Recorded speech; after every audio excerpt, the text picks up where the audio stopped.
நம்மளுடைய உயிரை காப்பாற்றக்கூடிய டாக்டர்கள் நமக்கு கடவுள்னா, தன்னுடைய உயிரையே பணயம் வைத்து நம்மளுடைய உயிரை காப்பாற்றக்கூடிய ஆம்புலன்ஸ் டிரைவர்கள் கடவுளுக்கும் ஒரு படி மேலதான்.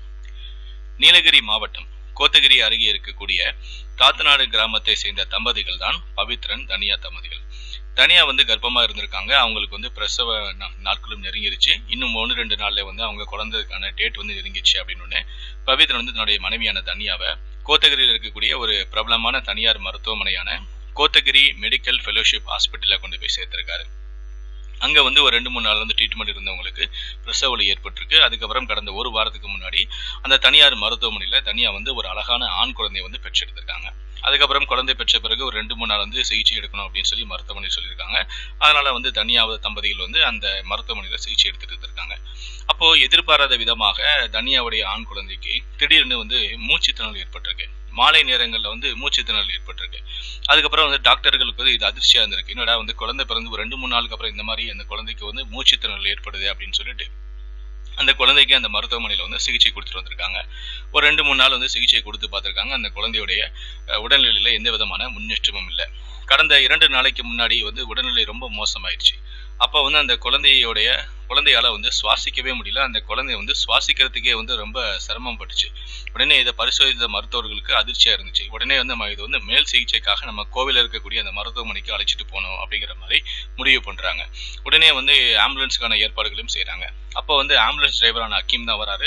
அந்த குழந்தைய இந்த கோத்தகிரி ஹாஸ்பிட்டல்ல இருந்து கோவைக்கு கொண்டு போறதுக்காக நம்ம ஆம்புலன்ஸ் டிரைவரான அக்கீம் தான் வராரு. அவர்கிட்ட அவர் அழைச்சிட்டு மருத்துவர்கள் இந்த குழந்தையுடைய நோய் பாதிப்பு தீவிரத்தை எடுத்து சொல்றாங்க. இந்த குழந்தை ரொம்ப மோசமாயிடுச்சுப்பா. அந்த குழந்தையால உடல்நிலை ரொம்ப மோசமாயிடுச்சு. அந்த குழந்தையால சுவாசிக்கவே முடியல. ரொம்ப சிரமமா இருக்கு. நீ இந்த கோத்தகிரியில இருந்து நீ அந்த கோயம்புத்தூர் போறதுக்கு எப்படியும் சுமார் 3 மணி நேரம் ஆகும். நிறைய மலைப்பாதையா இருக்கும், நிறைய கொண்டை ஊசி வளைவுகளா இருக்கும். ஸோ இந்த மாதிரி விஷயங்கள் எல்லாம் நீ கவனித்து கொண்டு எவ்வளவு சீக்கிரமா உன்னால போக முடியுமோ அவ்வளவு சீக்கிரமா போப்பா. 3 மணி நேரம் எடுத்துக்காத. உன்னால முடிஞ்ச அளவுக்கு ஒரு 2 மணி நேரத்துல போக பாரு அப்படின்னு சொல்லி மருத்துவர்கள் அந்த அக்கீம் அழைச்சிருந்து இந்த மாதிரி அந்த குழந்தையுடைய நோய் பாதிப்பு தீவிரத்தை எடுத்து சொல்றாங்க. தயவு செஞ்சு லேட்டா போயிடாத. எவ்வளவு சீக்கிரமா நீ போறியோ அவ்வளவு சீக்கிரம் அந்த குழந்தையோட உயிரை காப்பாற்ற முடியும் அப்படின்னு சொல்றாங்க. உடனே அக்கீம் சரி, நான் என்னால என்னுடைய உயிரை நான் பணயம் வைத்து கூட இந்த குழந்தையோட உயிரை நான் காப்பாத்திடுவேன் அப்படின்னு சொல்லிட்டு சரியாக அந்த கோத்தகிரி ஹாஸ்பிட்டல் இருந்து இரவு ஒரு 7 மணிக்கு கிளம்புறாரு.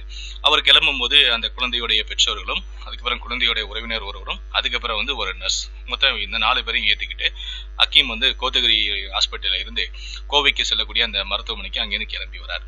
வர வழியில நிறைய மலைப்பாதைகளா இருக்கும். அதெல்லாம் கடந்து வராரு. கொண்டை ஊசி வளைவெல்லாம் இருக்கும். அதெல்லாம் கடந்துட்டு வேகமா வந்துகிட்டே இருக்காரு.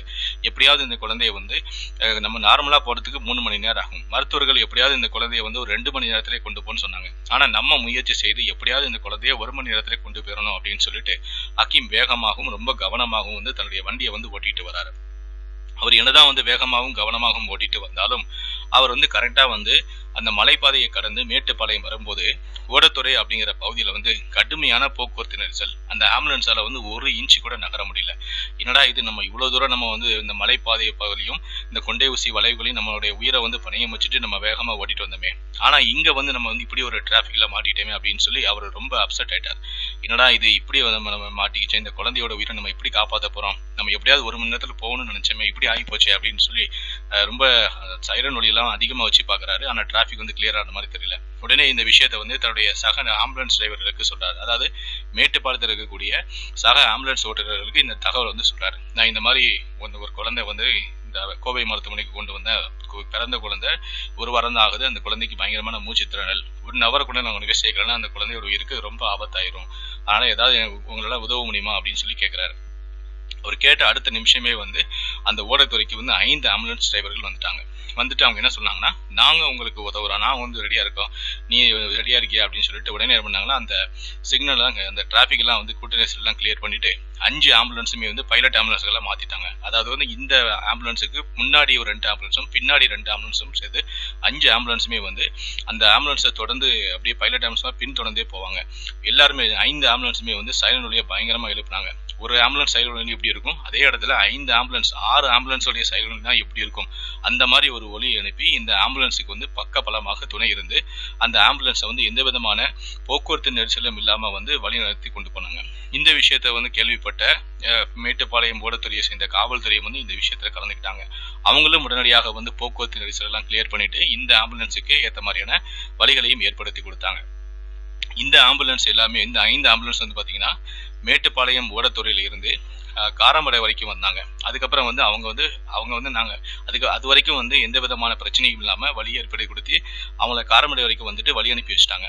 அதுக்கப்புறமும் அதுக்கப்புறம் என்னாச்சு அப்படின்னு பார்த்தீங்கன்னா, அதுக்கு கோவில்பாளையம், சரவணப்பட்டி அப்படின்னு அந்த கோவைக்கு போகக்கூடிய வழியில் இருக்கக்கூடிய ஊர்களில் இருக்கக்கூடிய ஆம்புலன்ஸ் எல்லாருமே வந்து இவங்களோட ஜாயின் பண்ணிக்கிட்டாங்க. இப்படி ஒவ்வொரு ஊர்லேயும் வந்து ஒவ்வொரு ஆம்புலன்ஸ் டிரைவர்களும் வந்து இவங்களுடைய கை கோர்த்து ஒரு பைலட் ஆம்புலன்ஸாக மாறி போக்குவரத்து நெரிசல் இல்லாமல் எந்த விதமான போக்குவரத்து நெரிசலையும் சிக்க விடாமல் சைரன் ஒலி அதிகமாக வச்சு அவங்களுக்கு வழியை ஏற்படுத்தி கொடுத்தாங்க.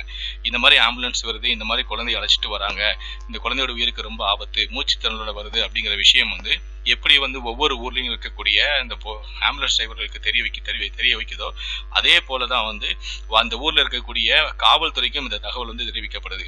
அவங்களும் உடனடியாக ஸ்பாட்டுக்கு வந்து எந்த விதமான போக்குவரத்து நெரிசலும் இல்லாமல் வந்து டிராஃபிக்கை வந்து கிளியர் பண்ணி விடுறாங்க.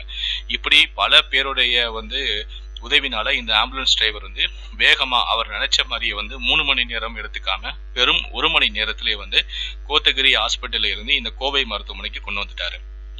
கோவை ஹாஸ்பிட்டல் இருந்து இவர் வந்து சரியா வந்து 7:05 மணிக்கு கிளம்பினாரு. இங்க இந்த கோவை மருத்துவமனையில் வந்து அவர் ரீச் ஆகும்போது சரியாக இரவு வந்து 8:15 மணி. கிட்டத்தட்ட வந்து பாத்தீங்கன்னா 58 கிலோமீட்டர் இந்த தூரத்தை, அதாவது மலைப்பகுதி, கொண்டை வரை ஊசி இந்த மாதிரியான பகுதிகள் எல்லாம் வந்து கடந்து வர்றதுக்கு எப்படியும் வந்து ஒரு 3 மணி நேரம் ஆகும். ஆனா இந்த 58 கிலோமீட்டரையும் வெறும் 68 நிமிஷம், கிட்டத்தட்ட பாத்தீங்கன்னா 1 மணி நேரம் 8 நிமிஷத்திலே வந்து தன்னுடைய உயிரையை வந்து பணயம் வைத்து இந்த மூச்சு திணறலால போராடிட்டு இருக்கக்கூடிய இந்த குழந்தைய உயிரை எப்படியாவது காப்பாற்றணும் அப்படின்னு சொல்லிட்டு ஆம்புலன்ஸ் டிரைவரான ஹக்கீம் தன்னுடைய உயிரையை பணயம் வைத்து வேகமாக வந்து சரியான நேரத்துல அந்த குழந்தையை வந்து கோவில இருக்கக்கூடிய அந்த மருத்துவமனையிலும் செய்திருக்காரு. இப்போ அந்த குழந்தையுடைய உடல்நிலை வந்து நல்லபடியான ஒரு முன்னேற்றம் இருக்கு அப்படிங்கிற மாதிரி தகவலும் வந்திருக்கு. இதை கேட்ட ஹக்கீமுக்கு ரொம்ப சந்தோஷம். நம்மளால ஒரு உயிரை வந்து நம்ம காப்பாத்திட்டோம், நம்மளுடைய உயிரை வந்து பணையம் வச்சுட்டு இந்த நம்ம காப்பாத்திட்டோம் அப்படிங்கிற அவருக்கு வந்து தன்னறியாத ஒரு சந்தோஷம். அது மட்டும் இல்ல, இந்த விஷயத்தை கேள்விப்பட்ட இவங்க இந்த முயற்சியில வந்து பங்கெடுத்த அனைவருக்குமே வந்து ரொம்ப மகிழ்ச்சியான ஒரு விஷயம். எல்லாருமே வந்து விஷயத்தை கேள்விப்பட்டு ரொம்ப சந்தோஷப்பட்டாங்க. இரவில் குழந்தைக்கு மூச்சுத்திணறல் ஏற்பட்டும் கூட அந்த குழந்தையை நாம் காப்பாற்றணும் அப்படின்னா மலைகளுடைய வளைவுகளெல்லாம் நம்ம வேகமாக போகணும். அப்படி போனால் நம்மளுடைய உயிருக்கு கூட ஆபத்து ஏற்படும் அப்படின்னு தெரிஞ்சும் கூட அந்த குழந்தையோட உயிரை காப்பாற்றணும் அப்படின்னு சொல்லி தன்னுடைய உயிரையே பணயம் வைத்து அந்த குழந்தையை காப்பாற்றிய ஆம்புலன்ஸ் டிரைவரான ஹக்கீமுக்கு தற்போது சமூக ஊடகங்களில் பலரும் தங்களுடைய பாராட்டுகளை தெரிவிச்சுட்டு வராங்க.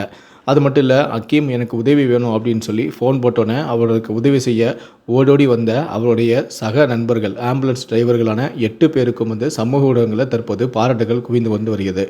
இந்த வீடியோ பார்க்குற நீங்களும் உங்களுடைய பாராட்டுகளை தெரிவிக்கணும் அப்படின்னு நினச்சிங்கன்னா இந்த வீடியோக்கு ஒரு லைக் கொடுத்துட்டு முடிந்தளவுக்கு இந்த வீடியோவை மற்றவங்களுக்கும் ஷேர் பண்ணுங்கள். மேலும் இது போன்ற பல வீடியோக்களை பார்க்கணும் அப்படின்னு நினச்சிங்கன்னா மறக்காமல் சேனலை சப்ஸ்கிரைப் பண்ணுங்கள். நன்றி, வணக்கம்.